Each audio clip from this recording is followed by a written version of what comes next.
This man tortured and murdered people for decades, while living a life that looked completely normal. He called himself BTK, short for bind, torture, kill. His real name was Dennis Rader, and he lived in Wichita, Kansas. To neighbors, he looked like a regular family man. He had a wife, children, a steady job, and went to church. Nothing about him seemed dangerous. But behind closed doors, Rader was stalking families. He studied their routines. He watched when they left. He learned when they were alone. In the 1970s, the murders began. After each crime, letters were sent to police and newspapers. Inside were details only the killer could know. He wanted attention. He wanted credit. And he enjoyed frightening the entire city. For nearly 30 years, investigators searched for BTK, while he continued hiding in plain sight. BTK's first known attack happened inside a quiet family home, and it shocked an entire city. In January 1974, Dennis Rader targeted the Otero family in Wichita, Kansas. Joseph and Julie Otero lived there with their children, Joseph Jr. and Josephine. That morning, Rader broke into their house while they were home. He pretended he was a wanted criminal who needed money and food. At first, the family believed him. Then he tied them up. One by one, he strangled them. No one was spared. Even the children were killed.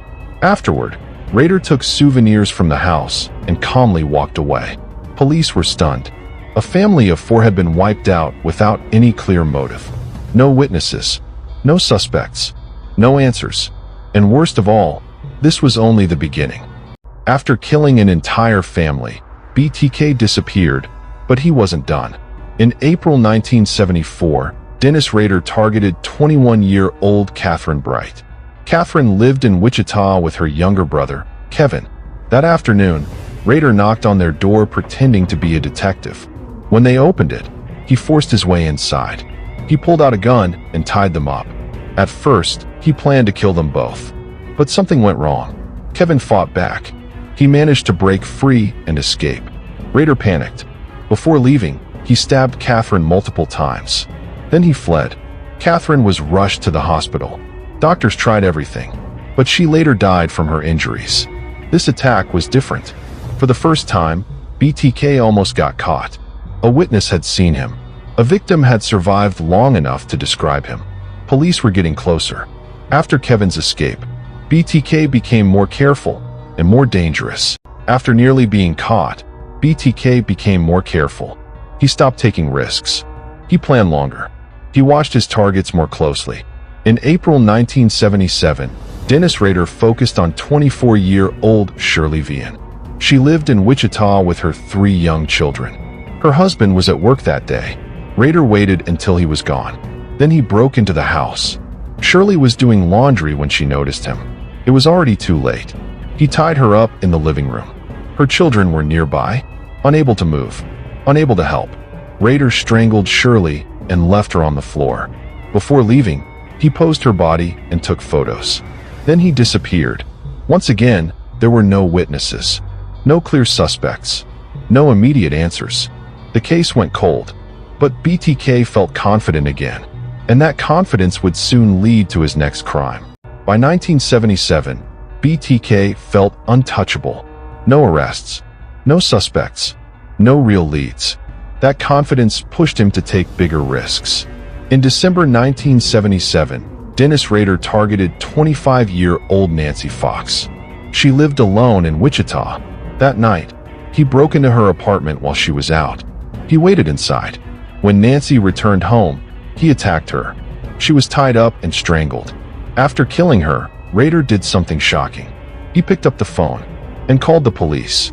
In a calm voice, he said, "You'll find a homicide at 843 South Pershing." Then he hung up. Officers rushed to the scene. Nancy was already gone. For the first time, BTK was openly mocking investigators. And it wouldn't be the last time.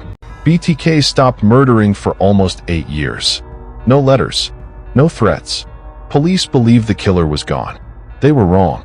In April 1985, 53-year-old Maureen Hedge was home alone in Wichita.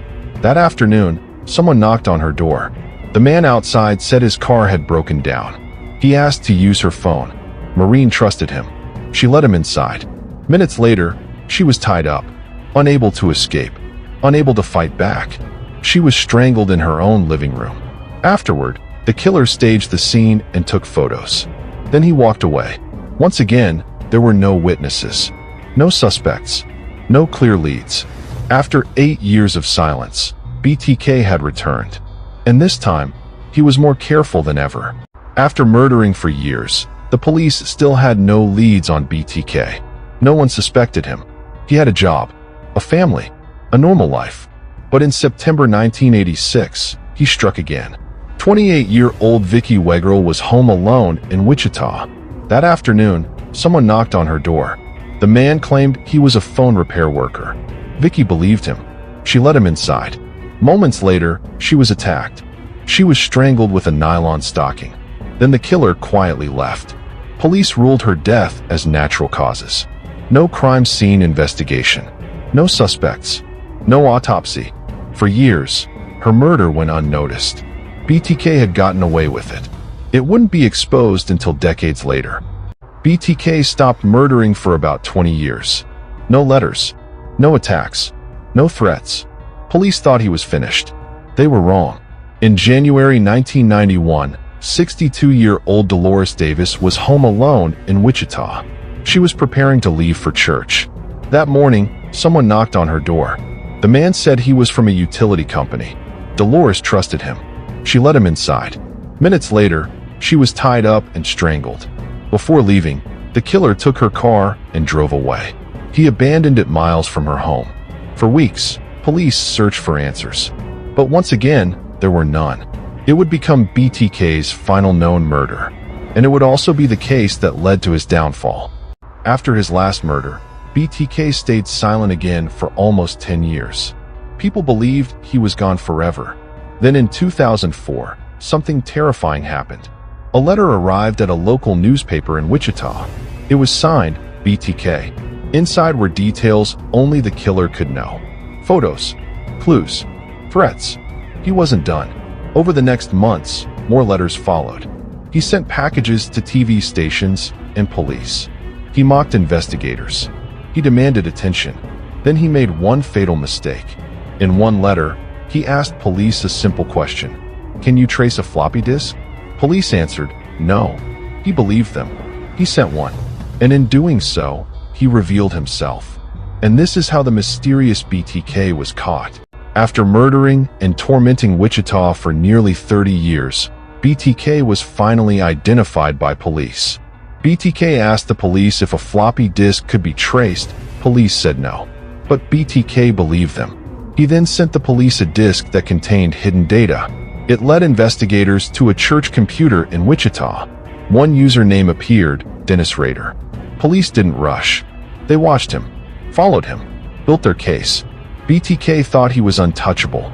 He had no idea the trap had already closed. They didn't arrest him right away. They tracked his routine, collected DNA from a discarded cup, tested it against evidence from the 1970s. It matched. For weeks, he had no idea the walls were closing in. Then on February 25, 2005, officers pulled him over near his home. No sirens, no struggle. At the station, detectives laid out the evidence. The disk, the church computer, the DNA. He stared at them, then calmly asked, "So you got me?" In court, he showed no emotion. He described the murders like a checklist. 10 lives taken, 10 families shattered. He was sentenced to 10 consecutive life terms. No parole, ever. For 31 years, he wanted control. Now he has none. Subscribe as we uncover the world's most chilling crimes and unexplained mysteries, one story at a time.